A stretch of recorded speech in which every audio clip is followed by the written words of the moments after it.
Okay. Today is the March 27th, is it? 2013? I Close think enough. that's correct. Close enough. And we're here at the Ypsilanti District Library. And I'm talking with Jon Luher,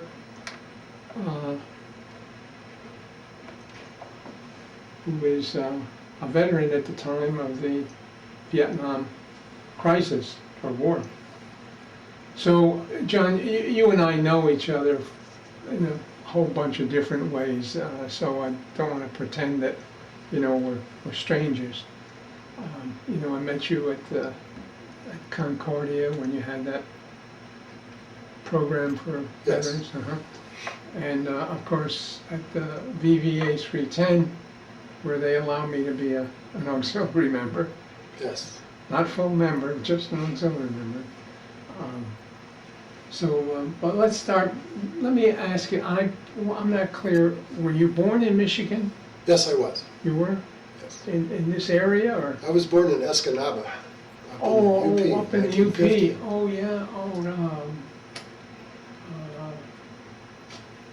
What's the actor who has that the purple? Jeff Daniels. Yes. Yeah. I saw his play about Escanaba. It was funny. Yes. Did you stay there long? How did you get down here? Our family moved down here in 1954 when my mom started attending the University of Michigan's graduate program for library science. Oh yeah? Oh, And my mom and dad both graduated from the U of M, and eventually my dad also went to MSU. Oh. So you have a mixed inheritance. Yes. Heritage. Yes. Yeah. Now before you went into service, you didn't complete high school. That's correct. I dropped out of in my senior year to join the Army during the Vietnam era. Yeah. Where were you going to school at the time? I was at Ann Arbor High. Oh, Now It's called Pioneer. Pioneer, yeah. Yeah. Yeah. And you dropped out to go to. I dropped out to join the military because I knew at that time I was going to go one way or the other, whether I joined or enlisted. And I had more options if I enlisted. And my father and quite a few of his family, were retired military. Always. And they were encouraging us to do our part at least. And my older brother was had already joined and was stationed in Thailand at the time. He said it was okay. Oh. Was your father a career person in the military? Yes, he was military intelligence. He retired in the U.S. Army Reserve after 30 years. Oh, wow. 32 years. Mm-hmm. He also worked for the state in the civil service capacity too. He was in the reserve, so he wasn't in active duty all that time. No, You weren't going from base to base to base. No. Mm-hmm. No, my dad was drafted to the Second World War, and he spent 4 years there, and then stayed in the reserve once he got out. Is he still around, alive? Or? No, he passed away in 1986. Oh my.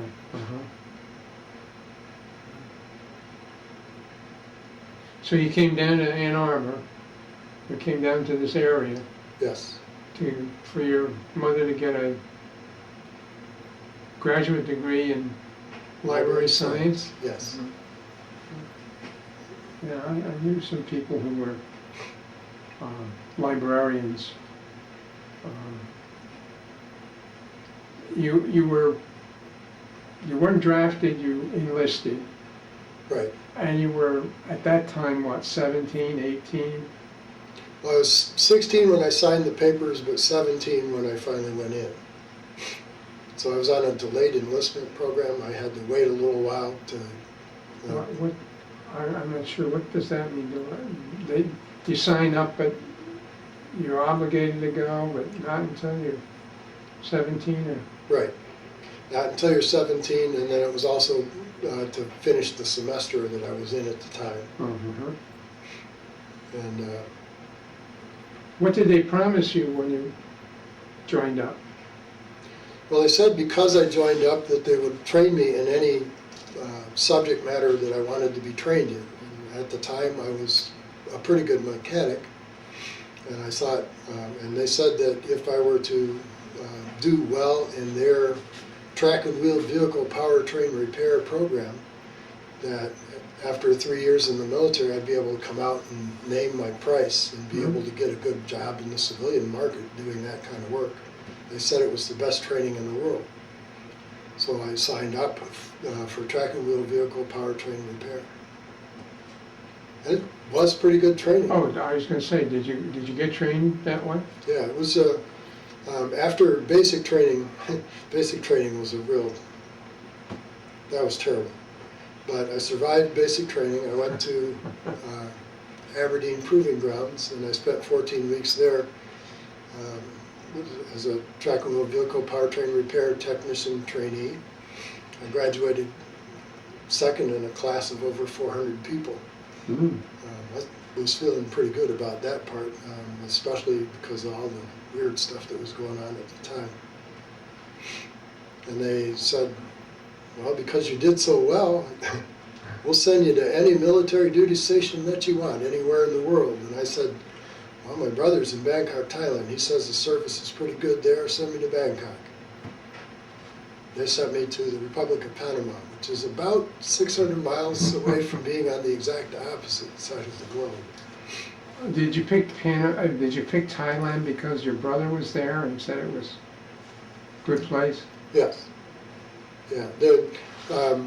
He said a lot of what they did in Thailand was to support the war that was going on in Vietnam, and a lot of the equipment that was getting, had malfunctions from whatever cause in Vietnam would go first to Thailand for repairs. Oh, uh-huh. And so that would be a way I could make a great contribution in my trade. Would be What was he doing in Thailand? He was with the Army Security Agency. He was mostly monitoring communist radio communications. Oh yeah? Uh-huh. Yeah, and whatever else you can't say. I know. I interviewed some people who were in Cambodia and Thailand, and they didn't have much to say. Yeah. They were doing a lot. I'm curious, was he, did he have a uniform? Did he wear his uniform there? Because there were some people that... I think he did. Mm-hmm. I mean, he made it sound like he did. Uh-huh. But he didn't bring back any pictures of him in uniform. Oh, no? Uh-huh. How'd you get down to Panama? Did they fly you down? Yes, in a military cargo plane. Oh, great. Yeah. And it was kind of a potato sack they hung on the wall. Yeah, it was 8 hours nonstop. Oh, my. It was Very quite an comfortable experience. seats. They had boxed lunches that they passed out. Oh, they at least gave you lunch. Oh, that's But, good. yeah. But you couldn't go to the bathroom. Oh, no? There's no John in there? Well, there was, but they said it was just for the flight crew, because there were a couple hundred guys that were just, really, we were cargo, we weren't people. There were a couple of hundred in that? Yeah. What were they all packed tight. doing going down to Panama? What was the purpose of them all going to Panama? Well, most of them looked to me like they were infantry. Panama at that time was a kind of a hot spot because Cuba was still an issue. Uh-huh. Cold War was still going on, and one of the greater threats was that if somebody interfered with the canal, it would wreck shipping, and it would cause global economic issues if they messed with the canal. Not to mention that quite a few of the military support ships going to Vietnam had to go through the canal from California. Hmm. So there were a lot of military personnel in the canal zone that were there specifically to keep the canal open. So it was missile defense, and then there were artillery and infantry units stationed all along the canal. Oh, that was still while we owned or operated the canal? Yes. Yeah. Before it was turned over to Panamanians or the Panama people? Yeah, we were still under the 99-year lease. Uh-huh. That was some of the thing that made life in Panama not so not so pleasant was Why? shortly after I got down there, I learned that the Panama government was up for their national elections.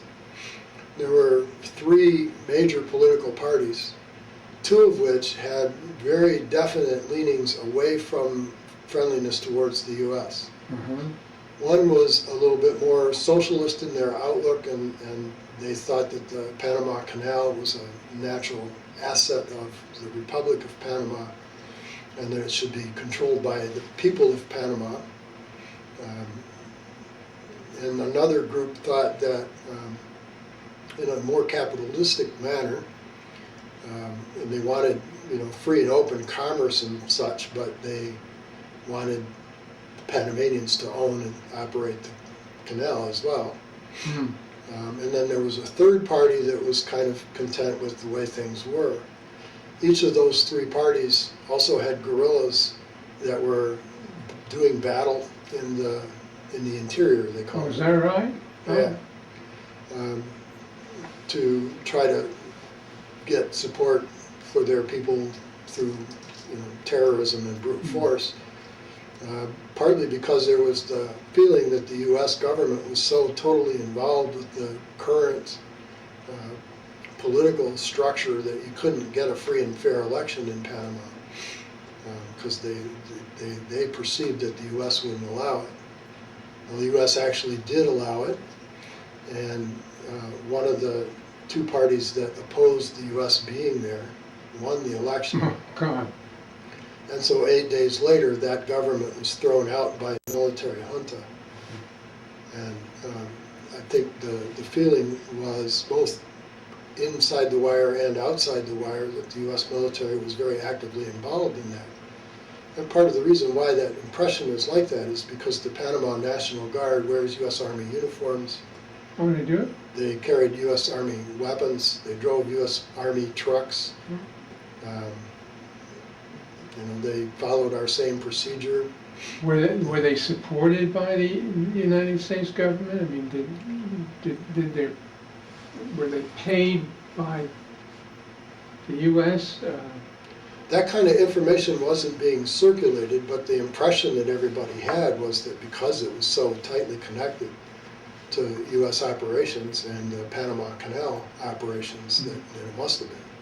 But it was never said that way officially. And so when the coup occurred, a lot of the Panamanian civilians figured that the U.S. was behind that, and they began to show their anger and displeasure by passive and active demonstrations against military bases all over the canal. Were there many of them in and around the canal? Yes, yes. Especially around Panama City, because that was a concentration of not only just people, Panamanian people in general, but poor Panamanian people who thought their life would be better if Panama owned and operated the canal. And so there were a lot of people that were available for demonstrations and riots and whatnot in and around Panama City. So that affected Fort Clayton, where I was stationed, and Fort Amador, and a couple of naval bases in the area, a missile defense base. Oh, is that right? And since I had that mechanics position, I went down to Panama, and all of the mechanics jobs were taken by Panamanian civilians as a requirement of the military treaty, or of the Panama Canal Treaty. And so I was put on extra duty, and I ended up doing all kinds of stuff. Like the first month I was there, I just picked palm branches up and carried them off to a burn pit. Oh, well, that's important. Yeah. Couldn't they give you a job supervising them? I think they could have, but it's not it wasn't their job to make the most effective use of military personnel. Mm. And back then, efficiency was not the issue at all. Oh, it wasn't? No, it was. I guess one of the best ways to describe that would be to say, as the military switched from a parts ordering system that used to be hand processed paper to trying to use computer punch cards to order parts for trucks. I was put in an office as an extra duty assignment to transfer from paper to these computer cards, this information. And I ordered a 6-inch chain that is designed to restrict the flow of a mud flap on a 1.5 deuce. Chunk of chain 6 inches long. 4 months later, a truck pulls into the maintenance area with boat anchor chain that had 6-inch links on it. And that was because there was a digit transposed on the form that I filled out. Oh. Well, we're not authorized to have a truckload of boat anchor chain, so it was dumped into the canal. Oh. I mean, not to mention that there was a whole bunch of boats around that could have used 6-inch boat anchor chain. It just wasn't authorized for the unit, so it went into the canal. It reminds me of some of the stories I heard about the supply guys in World War II who, used to have ripped sheets in half and then, presented a 2 sheets kind of thing, and there's real efficiency all over the Army. Yeah. And it was the Army, right? I mean, It was the Army, yes. Yeah. I'm kind of ignorant as far as the canal is concerned. Is that lucrative in terms of finances, that everybody wants a piece of it, or? Especially at the time, it had some potential that wasn't tapped either. The flow of the water through the canal is also a hydroelectric generating station. Oh, is it? Yeah. Oh, So as the water is lowered, it turns turbines, and that generates all of the electricity that's used throughout the isthmus. The Panama Canal Company was selling the electricity to Panama, and Panama thought they'd be economically better off if they controlled the canal, because then they would control the electricity and have to pay for it. The canal's own company was making profit off of that. oh, Also, the U.S. was concerned, as I said before, about the security piece. They would not allow, for the longest time, they would not allow ships that were flagged from any communist country to use the canal at all. Not civilians, not military, nothing. The Panamanians thought that was missed revenue opportunity. why couldn't they, take their flag down and put a neutral flag up there, Swedish flag or something? Apparently they do some pretty clear paperwork checks on that, but it's kind of interesting that the pressure on the U.S. to back off its really conservative stance about that had gotten to the point that just as I was getting ready to leave Panama, there actually was a Russian civilian cargo ship that had Russian military personnel on it allowed to go through the canal. Oh, was that right? In 1969. And I ended up meeting a drunk Russian sailor in Balboa and ended up getting back to his ship. Oh. So, How come they let that ship through? I don't know. I've never heard that. Yeah. It surprised me to it find there was a Russian soldier. It wasn't a screw up, was it? I mean, it was. No. It was allowed. It was allowed. Hmm. This guy was in full military uniform, a full Russian. I didn't know about it until I met the guy and took him back to the base. It was a total surprise. There's the enemy. Yeah, right. Yeah. The enemy. How long were you down in Panama? 18 months. 18 months? Yep. Now, excuse me, getting back, did you join for 2 years, 3 years, what? It was 3 years It was- active and 3 years reserve. Oh, it was? Uh-huh. So it was a 6-year engagement. Back then, the 3 years reserve was at their option, active or inactive, and it turned out in my case it was inactive. Oh, uh-huh. But that was the government's option, not yours? But, right. Oh, uh-huh. So if you wanted to serve as active,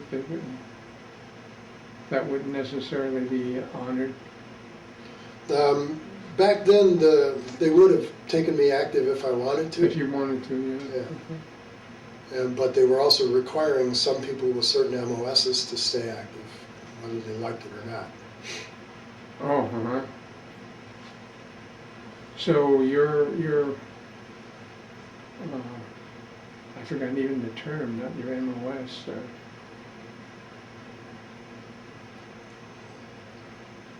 Your serial number was a AR? RA. RA, yes. RA 680100820. Yeah, I've forgotten mine recently. I used to know it, but just go on. It was late 1969, early 70 that they switched from that type of serial number to using the Social Security number. Oh, is that right? They don't use those numbers anymore? Nope. Now it's the Social Security number. Oh my. Wonder if that, I guess that makes sense, but I'm not sure. If somebody had your military records, they would have your Social Security number too. Yep.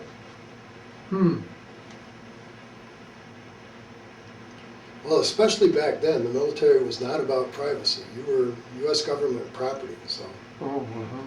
Well, I hope it's changed a bit. Yes, I think it has. So you had your basic, you were down there for 18 months. You did some other things down there, didn't you? There were some other tense times when you were asked to do some things that you were not interested in doing or not didn't want to do? Well, I did have a hard time. I mean, I joined the Army partly because I knew it was going to happen anyway, but my parents had taught me that I had an obligation to defend my country and my country's way of life. So when I got to Panama and I was on excess personnel status and the riots started to occur, I was assigned to Task Force Sword. Task Force Sword was an organization that was put together of individuals from various units all throughout the Panama Canal to respond rapidly to violence at any of the military installations wherever they occur, or to any of the high-value civilian installations nearby. The ones that deal with food and power and all those other things. And when I showed up for this assignment, it was a couple of days of just regular riot training. And it was determined at that time that I shouldn't be in a riot formation because I'm partially blind in one eye.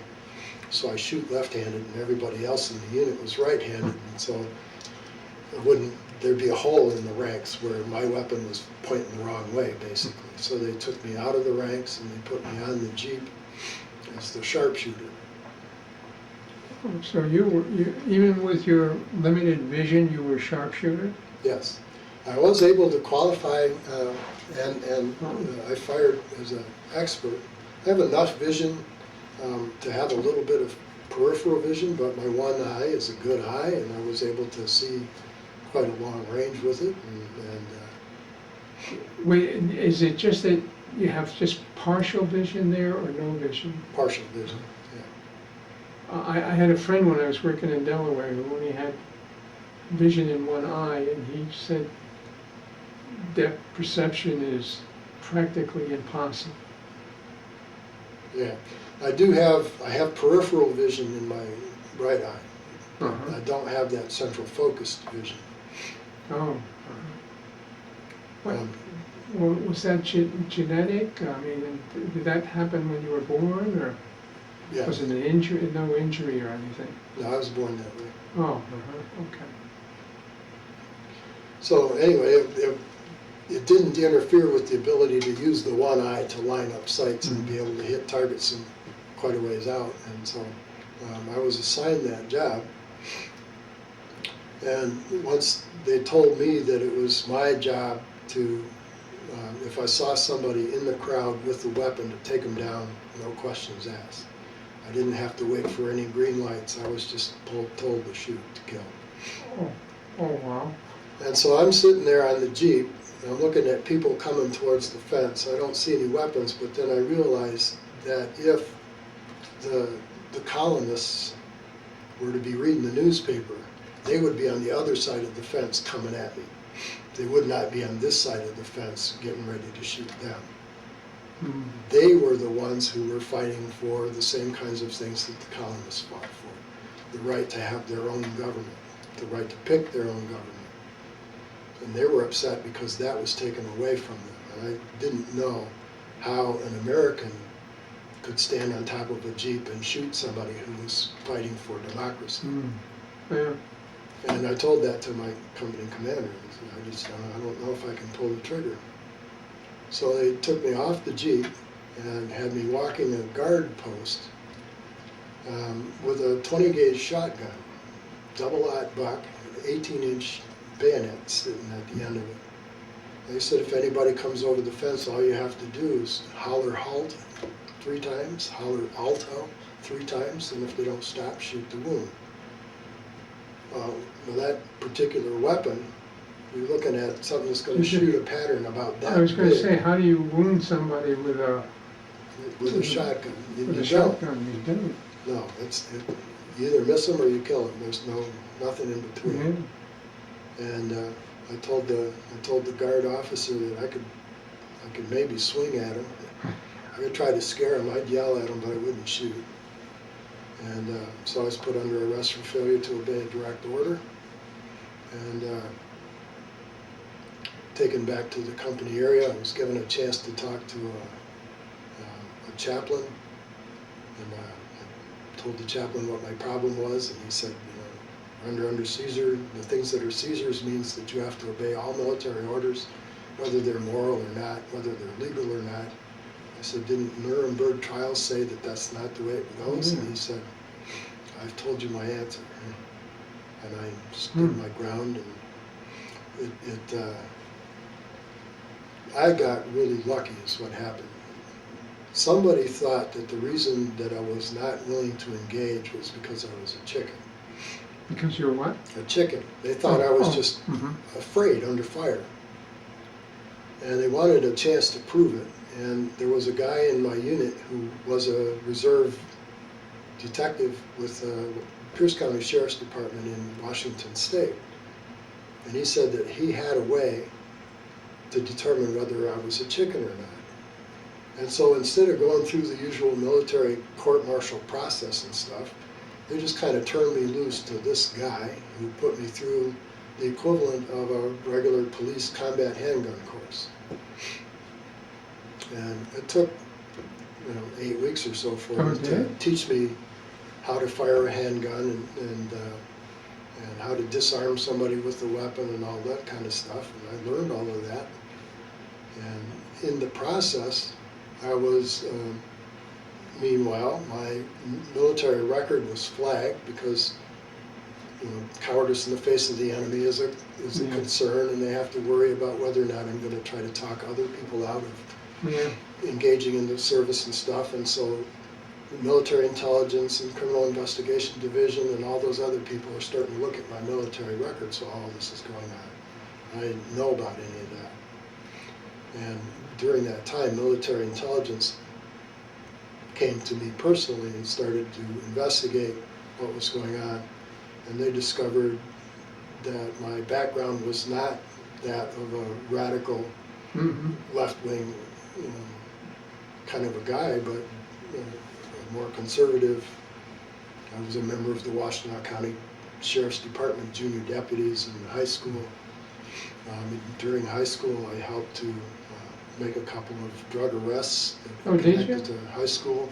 Oh, As a result of that, I ended up, during the time that I was doing my auto mechanics work, I was involved with an operation with the Maryland State Police and trying to figure out a source of drugs into the Aberdeen Proving Grounds.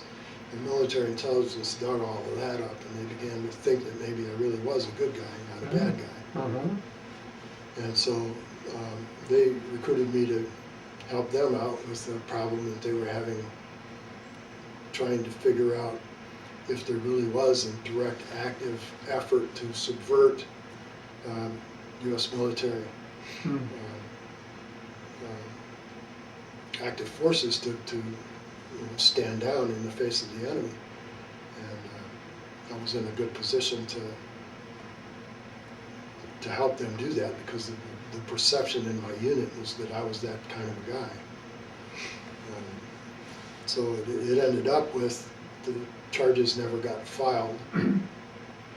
I ended up getting promoted because they had a rule in effect at that time that if you had no disciplinary action against you, at a certain point you either needed to get promoted or you needed to get a general discharge. They didn't want to let me go, so they had to promote me, even though my direct supervisors hated me. They didn't want me out. They wanted their hands on me, so eventually they get promoted. It reminds me when I got my silver bar, and my father was so proud of it, and I told him, Dad, after 18 months you get promoted as long as you didn't do anything wrong. So, I didn't do anything right to get it, other than lasted 18 months. But that was then. Now it's quite different. Yes. I was amazed to find out that our president, Marty,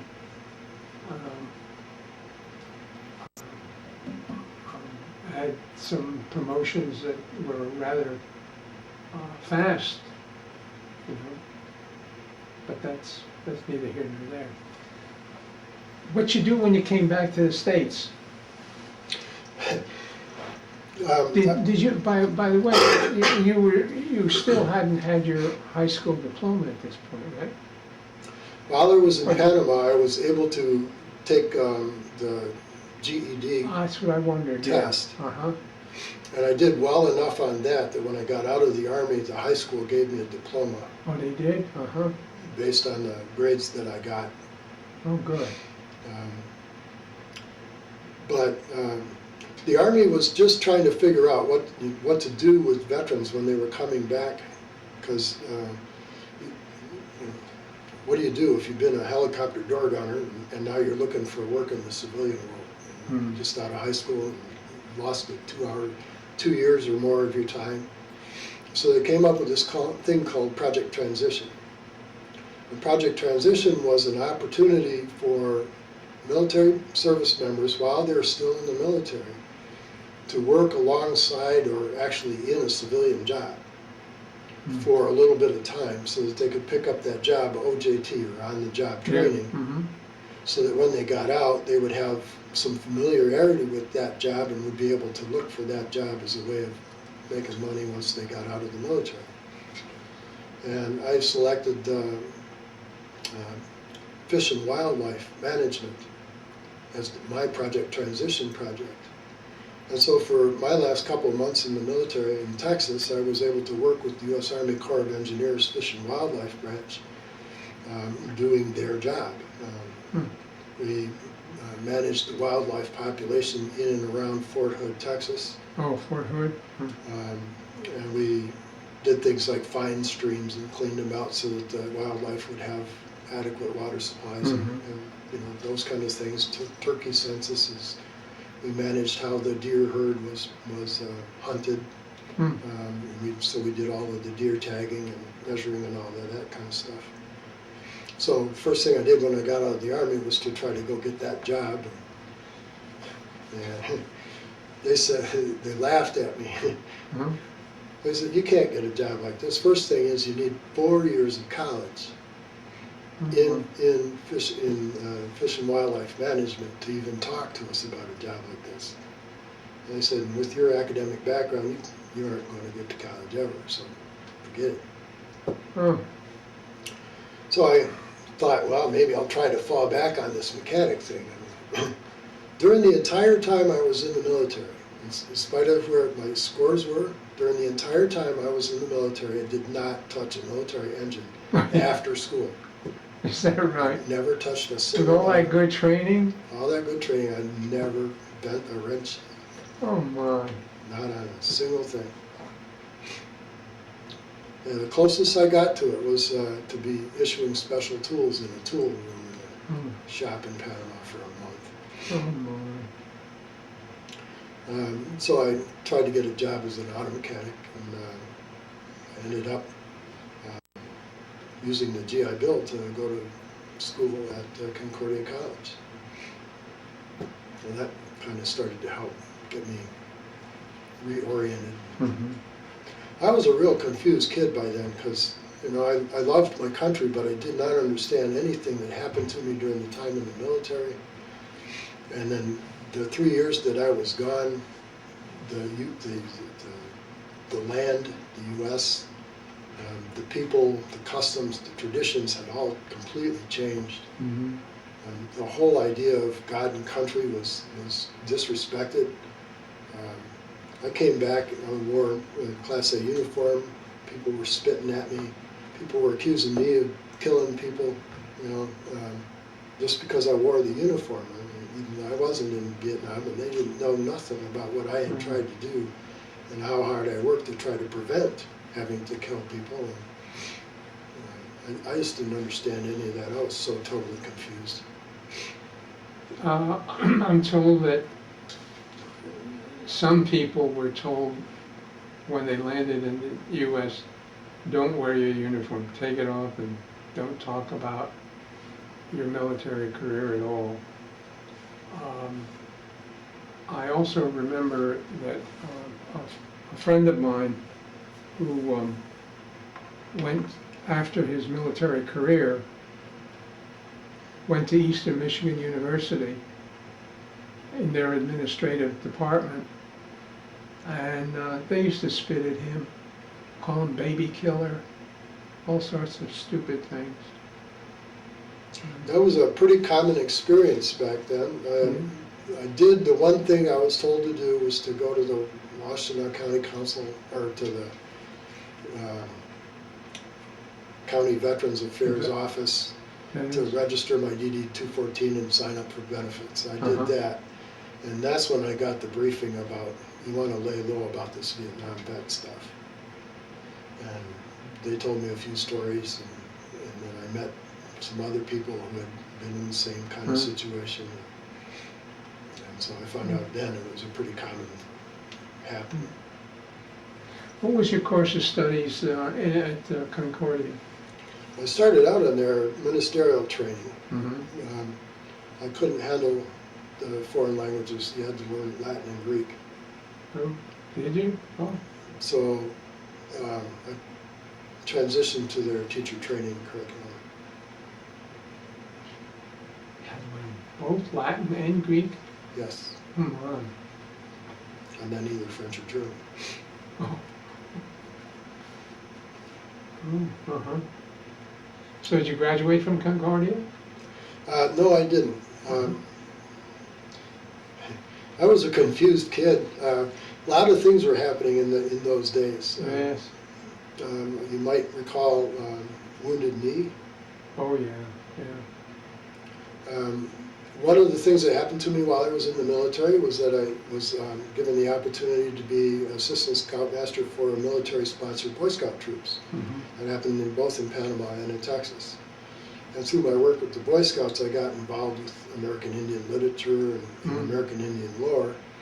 And so when I came back to the U.S., that's another one of the things that I did, was to try to stay connected to the Boy Scouts. And that kind of ignited this passion for trying to learn about the American Indian history. Mm-hmm. And so I was required in Concordia to do a research project on anything of my choosing. So I met some American Indians in Ann Arbor and started talking to them about what should I do research about. And that got me involved into the whole political, what was life for an American Indian now, and why it's the way it is now. How is that tied into the history? I studied the Termination Acts. And through that, I ended up making connections with people in the American Indian movement. And so when Wounded Knee kicked off, I was in a position to be able to help them understand what the military operations were that were going on around Wounded Knee at the time. With the idea being that people in Michigan wanted to provide medical and food supplies to the people who were trapped in Pine Ridge, and understanding those layers of bureaucracy that were surrounding them was helpful to do that. Wounded Knee did not go very well at all. We had a medical doctor in Michigan who had a friend who owned a buffalo farm. So we were able to provide buffalo meat and an airplane, and we had everything cleared in advance. So the airplane was allowed to land and offload food supplies, and the doc was able to treat a couple of guys who'd been shot. We got back in the plane flew back into Michigan under an F-4 fighter escort. Oh, When the plane landed in northern lower Michigan, the doctor's plane was confiscated. They decided that the doctor and the farmer crossed state lines with the intent to incite a riot. And so they took away their licenses, they confiscated the farm. They just went completely crazy. We had another truck that we ran out of a small town in South Dakota that was permitted to go through 2 out of 3 of the barricades around the, it was just loaded with food, nothing else. And when it got to the 3rd barricade, it was thrown in a ditch and set on fire. the whole truck was? The whole truck. Guys were arrested. The only people that actually died in that entire time were shot by U.S. Marshals from over a mile away. It was asleep inside a chapel. It was just their routine it was part of their psychological operations, was just to provide a whole ton of incoming fire throughout the night at various times. They just shot this one chapel so full of holes that it fell over. From a mile away? From a mile away. Small arms fire from a mile away. Wow. And then, of course, they arrested Indians for destruction of government property for that.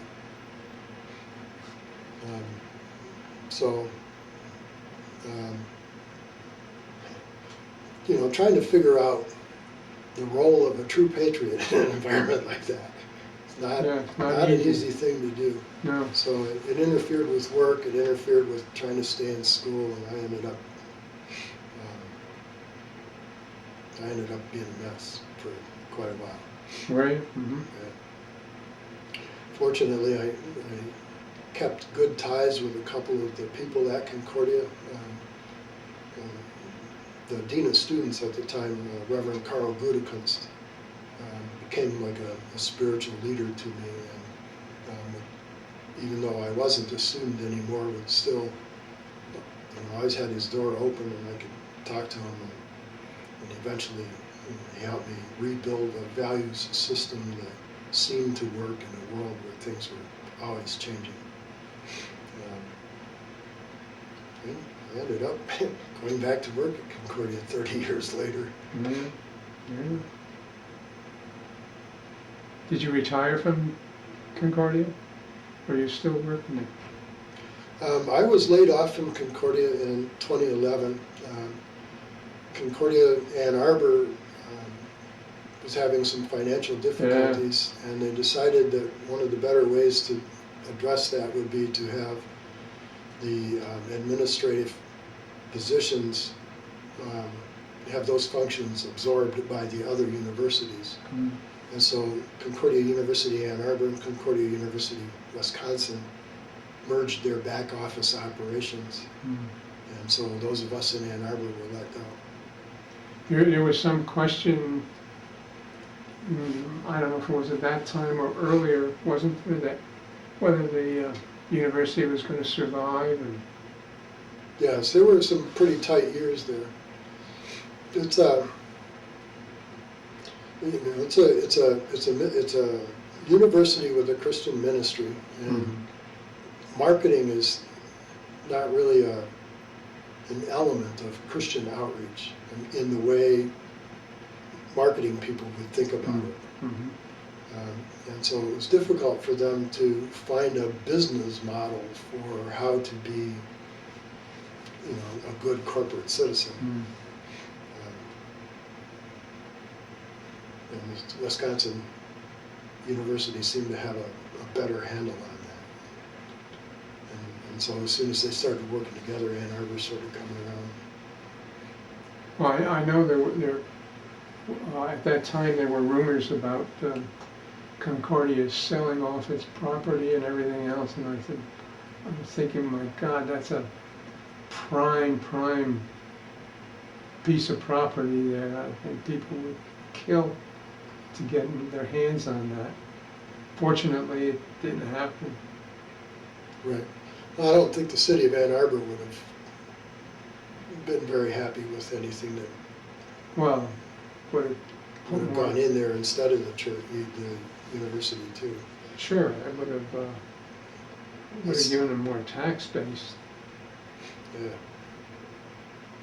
But it's also one of the largest privately owned green spaces that's available in the city anymore. But it's a beautiful piece of property. It really is. Yes. Yeah. Reminds me, I'm from Connecticut, and we were last lived in Madison, which is right on the Sound, and there was a piece of property there that belonged to the Grant family, the W.T. Grant, the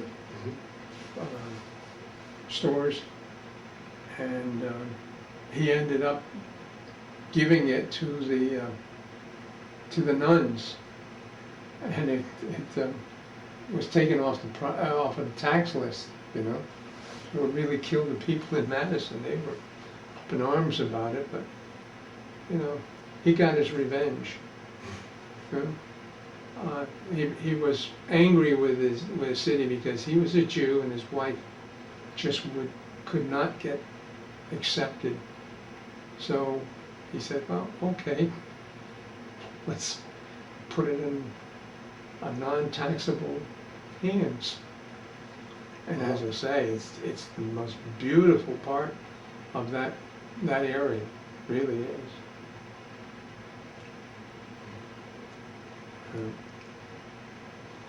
I didn't realize now you are now living at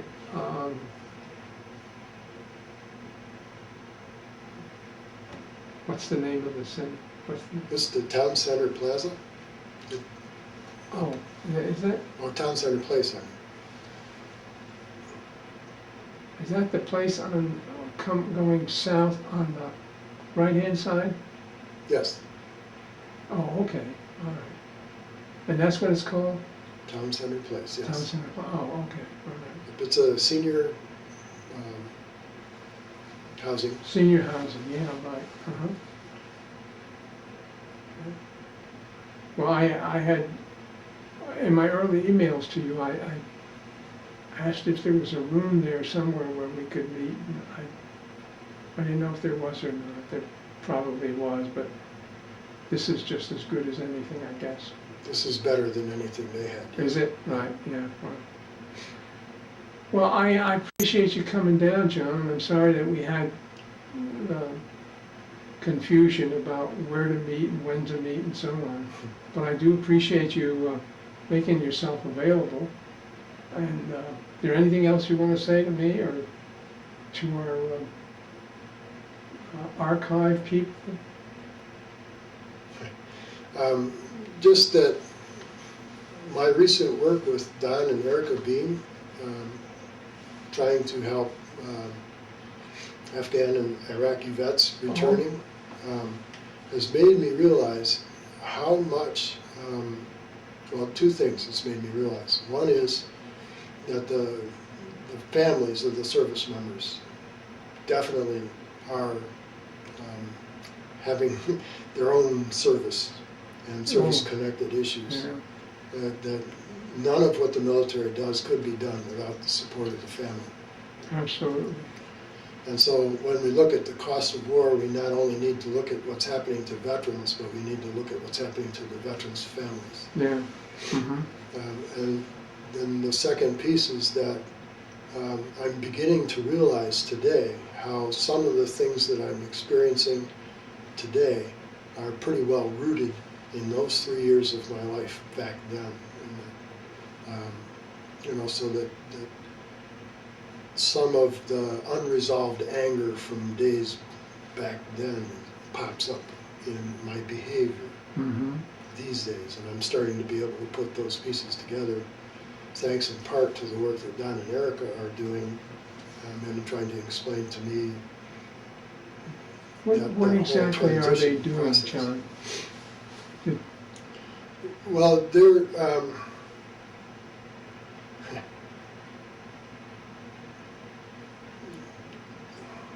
it's a little hard to describe. Don was drafted into the Army and sent to Vietnam as a member of 82nd Airborne. Oh, And he served in a part of the country where the usual engagement was had the Americans outnumbered somewhere between 4 and 8 to 1. And they were encountering these engagements usually twice a day. And they would go in and stir something up and somehow survive, and then go somewhere else and stir something up again. And twice a day, 10 days out of 14. Don came back to the United States after that. He got struck by lightning, by the way, while he was there. He got hit with shrapnel while he was there, and he kept turning him back out into the field. So there wasn't no stopping. It was not a fun time for him at all. And when he came back, he just went into work with the steel industry, and thought that he had put all of that behind him. But his family realized something was different. There were problems at home, and problems with his eldest daughter, Erica, big time. And Erica ended up with a heck of a life, in part out of the deterioration of her connection with her family. Eventually, Don was on his way to work and just didn't make it. And his family members found him floundering out in the middle of a cornfield. He ended up at the VA emergency, and he was admitted into the psych ward for a while. Actually, things got worse for him rather than got better, until he finally got shipped over to Battle Creek for a pretty extensive inpatient treatment. And at that time, Erica was allowed to enter into treatment with him at the VA. It was an experiment that a doctor at MSU was doing. Through that, they began to discover what their whole history was, that post-Vietnam era. So what they're doing are a couple of things. One is that they're trying to develop a new organization called Bridge that is just designed to help get veterans who've been through that kind of a process, like what Don has been, who's they've been to battle with the VA, they understand what the insurance hassles are, and to try to help the guys stay calm and engage them, in spite of the fact that it's still part of the same bureaucracy that got the vet broken in the first place. And then Erica brings that family piece to it too. So now we see how the loved ones who are left behind are reacting in ways that aren't going to help the vet recover, and how the vet's conduct doesn't help the people who are at home, sustain their lives too. So they've worked to develop this program that the University of Michigan State University, and the Michigan National Guard are running together, called Buddy to Buddy, where combat veterans are assigned to Michigan National Guard units. And they drill together, and they develop an opportunity, they have the opportunity to develop relationships between the National Guard members and the buddy to buddies, so that when they come back from deployments, they have somebody to talk to about the things that they've experienced, they've been through, who can help them get sorted into the correct resources and like that. The bridge is kind of like that, only it goes all branches of service. Whether you're a combat vet or not doesn't matter. And for family members, significant loved ones. So they're just generally vet advocates and trying to help people. Anybody who's trying to work on that family piece, they're working to help them do that. Do they have, is it a structured organization, or they just do this kind of in a voluntary way, or what? They're doing both. So they're involved in quite a few organizations throughout the state, like the Buddy to Buddy program. They're involved in the Detroit Stand Down, the Ann Arbor Stand Down. They're involved in, Erica just graduated from U of M, Flint, as a social worker. And she's developing a specialty for military families. So she's hoping to go back to U of M for a master's in community organizations to develop a family support operation that way. She also is a mediator, a Supreme Court approved mediator for quite a few different issues. She's also with the